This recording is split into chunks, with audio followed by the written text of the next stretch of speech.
What makes something holy? Obviously, it's... Well, I'm sure it has something to do with... Holiness is... Well, maybe I can't say exactly what it is, but I could at least show you pictures of holy places.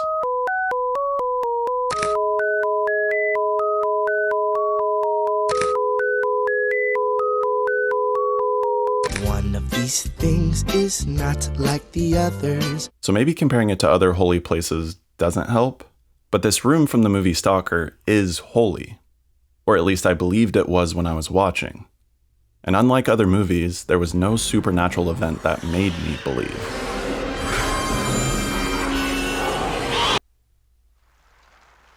So, how did this film make a decaying, flooded industrial building feel holy? Let's look at the moment that transports us into the zone, the forbidden area that surrounds this room. The main characters have just mazed their way past guards, dodging machine gun fire, and hopped onto a railroad cart. They now have a nearly 4-minute ride into the zone.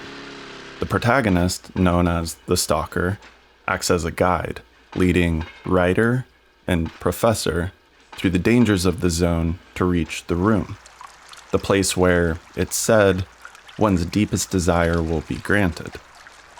But here's the challenge for the director. How do you convince the audience that these characters are crossing into a strange, otherworldly place without showing anything overtly supernatural? Let's start with the camera. It mostly stays in close-ups behind the passengers, the world around them completely out of focus and blurred. There are 2 brief moments when the camera focuses on the background, but all we really see is scattered junk and fog. The focus isn't on the landscape, it's on the characters. Unlike other films, where the threshold is portrayed objectively, like a signpost, this threshold only exists in the minds of the characters. In fact, the only thing that is changing in the environment are the sound effects we hear. The rhythmic, metallic clink of the cart starts out realistic, but over time, we start to hear layers of synthesized sound effects.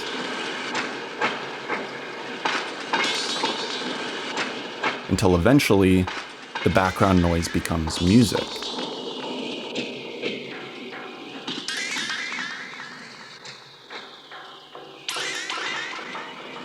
Он мне первый сказал, что ему композитор как таковой вообще не нужен. Ему нужен композиторское ухо и мастерство владения звуком, чтобы соединять, делать музыку шумов. Может что-то добавить из оркестра, но чтобы как бы они не вылезали из шумов, и просто это были как бы организованные шумы волей композиторской. Меня это страшно поразило. A typical score for this scene might feel something like this, where the music feels like a signpost telling us that we're crossing a threshold.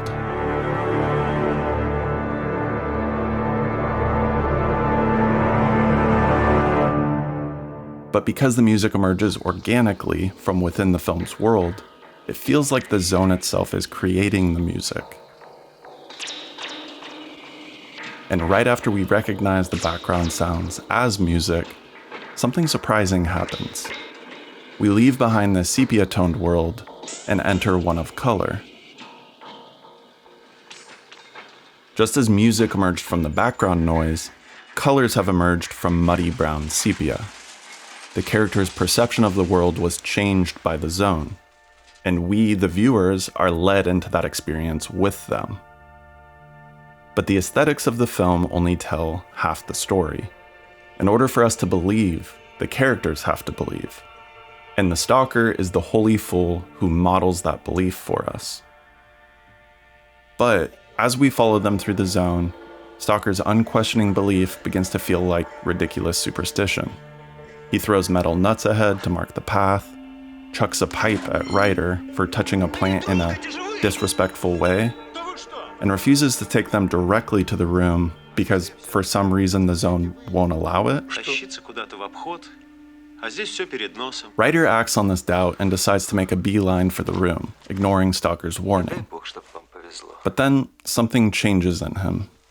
He becomes afraid. And we start thinking, oh, maybe there is something to be afraid of. maybe he should approach with caution. And then the first hint of the supernatural. A voice tells him to stop. But was it really the zone? Did Stalker or Professor say something? Did he imagine it? In the end, it doesn't matter. He's frightened into believing and falls back in line. And much of the film proceeds like this. Stalker warning them that something bad will happen if they don't follow his rules. But nothing bad ever happens, even when they do break the rules. And even without evidence, Writer and Professor seem to adopt his faith and fear the zone just as much as he does. So what happens when they finally reach the threshold of the Holy of Holies, the room itself? Do they still believe? Well, yes, they do. But not in the way that Stalker does. Stalker has faith that the room makes people happy, even if he's never seen this happiness. А я вот за всю жизнь не видел ни одного счастливого человека. А я тоже. Они возвращаются из комнаты, я веду их назад, и больше мы никогда не встречаемся. Writer and Professor, on the other hand, do seem to believe that the room will grant a person's deepest desire, but don't believe that it will bring happiness. And for this reason, neither of them enter the room. In the end, I think they're too afraid to enter the room. They don't want to know what their deepest desire really is. In his book, Zona, Jeff Dyer describes a regret he's felt over the years, and how embarrassing it would be if this were in fact his deepest desire. That he's never had a threesome with two women, even though there were a couple opportunities. Stalker does say that our deepest desire is the thing that caused us the most suffering. Самое искреннее. Самое выстраданное. So it could be the flip side to our deepest regret. Could you imagine making the journey all the way to the room only to discover that your deepest desire, the thing that makes up the core of your personality, is having sex with two people at the same time? And what if it's something even worse? How often do you regret not making a certain investment? Like, if only I had bought Bitcoin in 2012. If our deepest desire is the thing that causes us the most pain, it could very well be something as intensely stupid as that. And maybe that fear is what makes a place holy. The fear of actually seeing ourselves laid bare in all our stupidity. Stalker's teacher, we learn, stepped into the room hoping to bring his dead brother back. Instead, he got rich. Да он по этой луже на коленях ползал, брата вымаливал. А получил кучу денег. И ничего иного получить не мог. Потому что дикобразу дикобразово. А совесть, душевные муки, это все придумано от головы. Понял он все это и повесился. Getting your deepest desire does not equal happiness. Не пойду я в твою комнату. This is what differentiates Stalker's belief from the other two. He still has faith that happiness is possible. And yet, Stalker himself never goes in the room. Maybe because he's afraid, maybe because it breaks one of his superstitious rules. But I think the most likely reason is that he wants to suffer. He wants to prove to himself that a person is capable of sacrificing their own happiness for the happiness of others. Never mind that his own family is suffering with him. And of course, Tarkovsky is this holy fool who believes that creating art is a sacrifice and that art's purpose is to bring hope and happiness to others. To be honest, this kind of self-appointed priestly role feels like a ruse to me, or at the very least, it romanticizes the banality of filmmaking.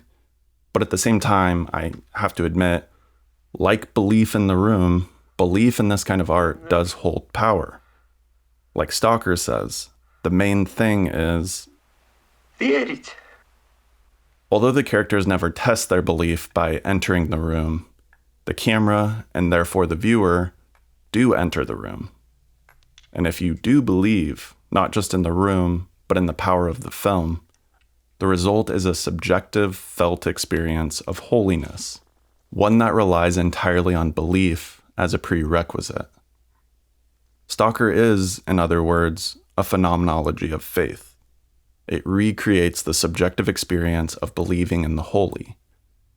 And it is the belief in a thing, not the thing itself, that changes our perception of the world.